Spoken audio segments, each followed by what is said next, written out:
네, 오늘부터는 좋은지 나쁜지 누가 아는가 이 책의 두 번째 챕터 읽어드리도록 하겠습니다.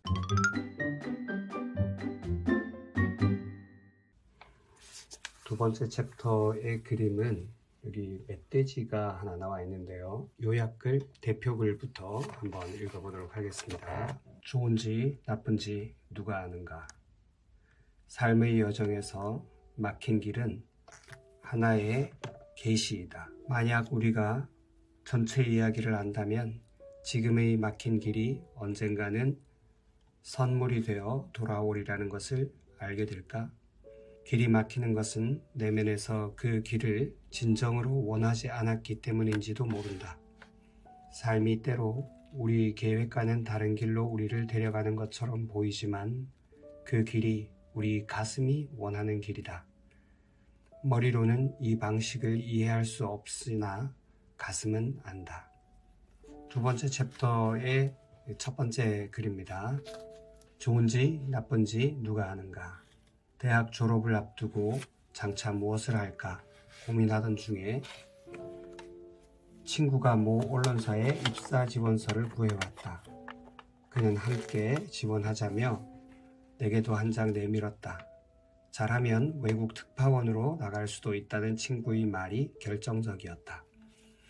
우리는 운이 좋으면 히말라야로 취재를 떠나 성자나 외계인과 인터뷰하는 특종을 터뜨릴 수 있을지 모른다고 농담을 하며 열심히 지원서를 작성했다. 그런 우스갯소리를 한 것은 미래에 대한 불안감을 잊기 위한 나름대로의 전략이었다. 필기시험은 열흘 뒤였다. 지금도 서울 북악터널 부근에 있는 국민대학교 앞을 지나갈 때면 그때의 일이 떠오른다. 시험장이 그곳이었다. 어떤 과목이든 자신 있다고 큰 소리치면서 곰팡내 나는 월세방에서 밤새워 예상 문제집을 풀었다. 드디어 시험일인 일요일. 설레는 가슴을 안고 아침 일찍 시험장에 도착했다. 그런데 학교가 이상하리만치 고요했다. 시험 장소를 가리키는 화살표 방향을 따라 강의실로 가니 텅 비어 있었다. 정문으로 가서 다시 물었더니 수희 아저씨가 이상한 눈으로 존 레논처럼 생긴 장발의 청년을 쳐다보며 시험은 오늘이 아니라 어제였다고 했다. 날짜를 착각한 것이다. 망연자실 서 있다가 수희 아저씨의 눈초리가 하도 강렬해 학교 앞 골짜기에 있는 국밥집으로 가서 아침부터 혼자 술을 마셨다. 사회에 편입될 수 없는 천형을 받은 자신을 한탄하며 인생이 첫 구간부터 막혔다는 불길한 생각을 지울 수 없었다. 그날 정릉에서 종로까지 비틀거리며 걸어와 조계사 법당에서 여자인지 남자인지 모르게 긴 머리로 가리고서 부처님께 절하는 척 엎드려 잠이 들며 나는 생각했다. 이것은 다른 인생을 살라는 하나의 계시라고. 세상 속에서 살되 세상에 소속되지는 말자고. 그렇게 시험 날짜를 착각해 외계인과의 인터뷰는 물거품이 되었지만 훗날 히말라야 여행은 농담처럼 현실이 되었다. 만약 우리가 전체 그림을 볼 수 있다면, 전체 이야기를 안다면 지금에 막힌 길이 언젠가는 선물이 되어 돌아오리라는 것을 알게 될까? 그것이 삶의 비밀이라는 것을, 우리의 가슴을 뛰게 하는 것은 지나간 길이 아니라 지금 다가오는 길이다. 한 남자가 큰 회사의 사환에 지원했다. 면접관이 그에게 사무실 바닥을 청소해 보라고 했다. 그의 청소하는 태도를 만족스럽게 지켜본 면접관이 말했다. 당신을 채용하겠소. 고용계약서와 근무조건 등 세부사항을 보내줄 테니 당신의 이메일 주소를 주시오. 남자가 말했다. 저는 컴퓨터도 없고 이메일도 없습니다. 그러자 면접관이 말했다. 이메일이 없다면 당신은 존재하지 않는 것이나 마찬가지요. 미안하지만 우리 회사는 존재하지 않는 사람을 고용할 순 없소. 남자는 희망을 잃고 그곳을 떠났다. 무엇을 해야 할지 알 수 없었다.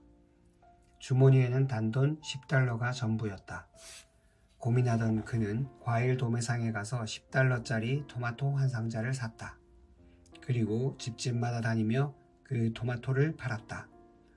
2시간도 안 돼 그는 전 재산을 2배로 만드는 데 성공했다. 같은 날 그 일을 3차례 반복한 결과 $80를 주머니에 넣고 집에 돌아갈 수 있었다. 이런 식으로 살아갈 수 있다는 것을 깨달은 남자는 아침 일찍부터 밤늦게까지 날마다 토마토를 팔았다. 매일 그의 재산은 2배 혹은 3배 늘었다. 얼마 후에는 수레를 사고 또 얼마 후에는 트럭을 샀다. 곧이어 여러 대의 배달 트럭을 구입했다. 5년 후 이 남자는 매우 큰 규모의 식품 도매업체 사장이 되었다. 성공한 남자는 가족의 미래를 위해 보험을 들기로 결정했다. 상담을 마칠 무렵 보험사 직원이 그의 이메일 주소를 물었다. 그러자 남자는 대답했다. 나는 이메일이 없소. 보험사 직원이 놀라며 말했다. 이메일도 없는데 이렇게까지 성공하셨군요. 만약 이메일이 있었다면 지금쯤 무엇이 되어 있을지 상상이나 하시겠습니까? 남자는 잠시 생각하더니 대답했다. 아마도 사원으로 일하고 있겠지요. 좋은지 나쁜지 누가 아는가. 삶의 여정에서 막힌 길은 하나의 계시이다. 길이 막히는 것은 내면에서 그 길을 진정으로 원하지 않았기 때문인지도 모른다. 우리의 존재는 그런 식으로 자신을 드러내곤 한다. 삶이 때로 우리의 계획과는 다른 길로 우리를 데려가는 것처럼 보이지만 그 길이 우리 가슴이 원하는 길이다. 파도는 그냥 치지 않는다.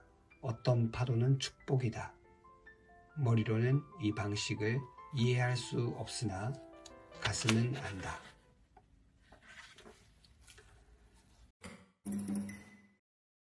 오늘 첫 번째 이야기가 유시와 작가 본인의 이야기이기도 하고 어떤 보험회사 사원으로 취직하려고 하다가 이메일이 없어서 거절당하고 그 길로 이제 단돈 $10밖에 없는 전 재산을 털어서 토마토를 팔다가 결국 큰 식품회사 사장이 된 이걸 참 행운이라고 해야 될지 불행을 역전시킨 그런 스토리를 읽게 됩니다.